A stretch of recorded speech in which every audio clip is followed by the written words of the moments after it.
One of the primary goals held by the French revolutionaries was to control France's natural borders, with the Alps defending their borders in the east, the Pyrenees in the south, and the Rhine River in the north, defending their territory on all sides and guarding them from invasion.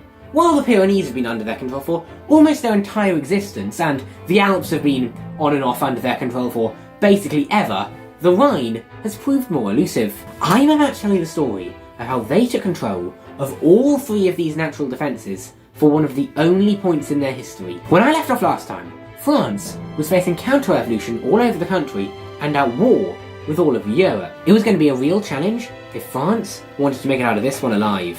Luckily, they had a plan. Their plan was to conscript absolutely everybody. French conscription went through the roof. By 1794, their conscription peaked at nearly 800,000 effectives. But before France could get to conquering the whole world, they had to first crush some counter-revolution. The first few were relatively easy. Caen, Lyon, Marseille were all retaken, and they even sent a force to engage the Vendée rebels. But at Toulon, they had a lot more difficulty. The city had opened its gates to the Royal and Spanish navies, meaning the entire Mediterranean fleet was now under British control. A French force laid siege to the city, and Bonaparte, the up-and-coming artillery officer with experience fighting in Corsica, who, by the way, was only there because the original artillery officer was wounded and so they had to find a replacement, came up with a genius plan to win this battle. Napoleon wanted to take a fort overlooking the bay and shell the British fleet. However, with most of France's competent officers having fled the revolution, the general that was put in charge of the French army at Toulon was, to be polite, not cut out for the job. General Carteau only committed 400 men to this task, when Napoleon asked for 3,000. The attack failed, and the British then built up an extra layer of defence to defend their two forts overlooking the bay. Luckily for the Republicans, Carteau was sacked and replaced with the more experienced Dugommier. Napoleon and Dugommier personally led a counterattack to retake the batteries that had been captured by the British. They even captured a British officer in the process. Next, they ordered a general advance and captured the forts overlooking the bay. Napoleon filled that fort with heavy guns to blow the British to bits. The entire Allied detachment was forced to withdraw without a fight. France then entered Toulon and reclaimed 18 ships. Meanwhile in the north, the Allies were having no greater luck. They invaded France in the north, but they were defeated and driven out at the battles of Hondschoote, Vatignies, and Weissenberg. France could now launch their counterattack into Belgium. In 1794, they fought the Allies at the Great Battle of Fleurus, during which they flew a hot air balloon over the Allied lines to spy on the enemy. This hot air balloon likely didn't do much to contribute to the battle, but this French victory granted them control of all of Belgium and all territory south of the Rhine. With that, it was finished. France had accomplished a goal not seen since the days of Charlemagne. They controlled the Alps, the Rhine, and the Pyrenees. They had a natural defence on every single one of their borders. The Battle of Fleurus was a turning point in the war. While Britain would continue to win naval battles at sea, from this point on, France would only be victorious on land. Tuscany signed a peace deal, and France invaded Spain from 2 points, forcing Spain to sign a peace deal and recognise their control of Haiti. Prussia then decided that partitioning Poland was much higher on their list of priorities than defeating France. So, they signed a peace deal with France and gave up all their land south of the Rhine, and this allowed them to focus on partitioning whatever was left of the Polish state with Austria and Russia. France continued their advance north and entered the Netherlands as a pro-French revolution broke out and declared the Batavian Republic. The Dutch king fled into exile in Britain. Britain tried to land royalist forces in the Vendée, but France was ready for them. In 1796, the Vendée fell, freeing up French forces for other operations. Corsica called in help from the British to kick out the French, but luckily, Spain joined France in their war against Britain, forcing Britain to withdraw from Corsica and focus on defending Gibraltar. In just 3 years, France had transformed the war from this to this.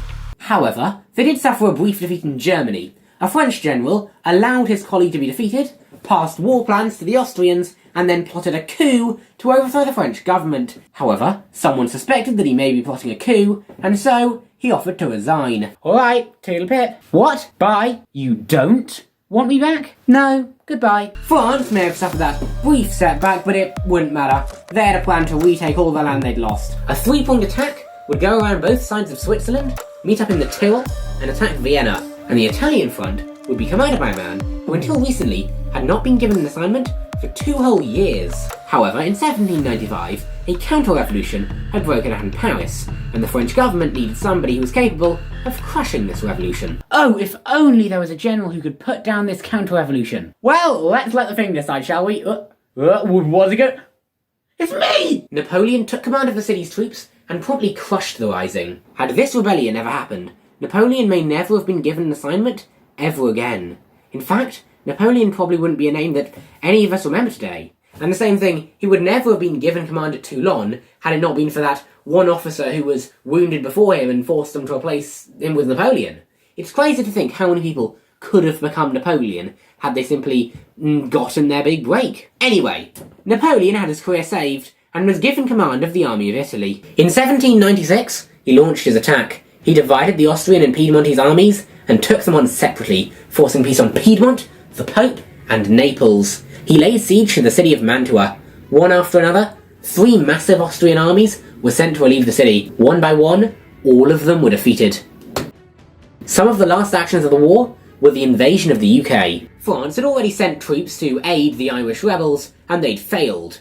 This time, Ireland would only be one of 3 attacks. There would be another attack going to Wales and marching on Bristol, and another going to Newcastle. However, the invasion fleet for Ireland hit a storm and took so many casualties that they had to completely call off the invasion before they landed. Therefore, the Newcastle invasion also had to be called off. However, the invasion of Wales went ahead. 1,400 Frenchmen from La Légion Noire landed near the Welsh town of Fishguard. 600 of these men were French regulars, 800s were, how do we put it, extras, like they were prisoners forced into fighting for the prison, deserters, basically people who France probably shouldn't trust in an army, and they shouldn't have. During the 2-day-long invasion, most of the French army deserted to loot the local town, and then the Welsh peasants even began arming themselves to fight the French. Eventually, a lord called Lord Cawdor arrived with reinforcements for the local Welsh militia. But by this point, they already had more than enough troops. Over half the French army was already drunk, mutinous, hungover, asleep, or deserting, and then the French noticed that red-coated soldiers had arrived. This meant that the Redcoats, the most elite soldiers in the entire British army, were on the scene. France had no chance of winning, and it was time to surrender. Turns out those Redcoats were actually traditional Welsh women in traditional Welsh dress. In February of 1797, Mantua fell. Napoleon launched an invasion north and occupied the Tyrol. Previously, both French northern attacks had been shoved back across the Rhine, but word arrived that the French armies were once again trying to shove their way across the river. The ruler of Austria was forced to sue for peace. Mantua and Milan were to become part of a French puppet state. Genoa would also be a French puppet. The Republic of Venice's territory would be partitioned between Austria and France, with Austria getting the actual city of Venice itself. And of course, France would be retaining control over Belgium, which was formerly occupied by Austria. Only Britain now remained at war with France. I should say that none of the sources I can find actually say what happened to Portugal, and I've done a lot of Googling, by the way, nothing. Okay? Like, I presume that Portugal made peace with France at this point because A, they had a French ally on their border, and B, you know, all my sources say that only Britain remained at war with France, but on the other hand, they never explicitly say that Portugal did make peace with France. And Portugal and Britain did go on to fight in the Second Coalition War against France, so maybe Portugal just remained at war with France until the Second Coalition? Who knows? Not me. I know it's my job, but I could not find the answer. What happened to Portugal? It's one of the great wonders of the world. Either way, now that France had secured a position in Europe, she had to expand outside of it. So, in 1798, a French invasion force of 40,000 men led by Napoleon was set off to Egypt. And while they were gone, a second coalition formed against France. And this one had Russia on board.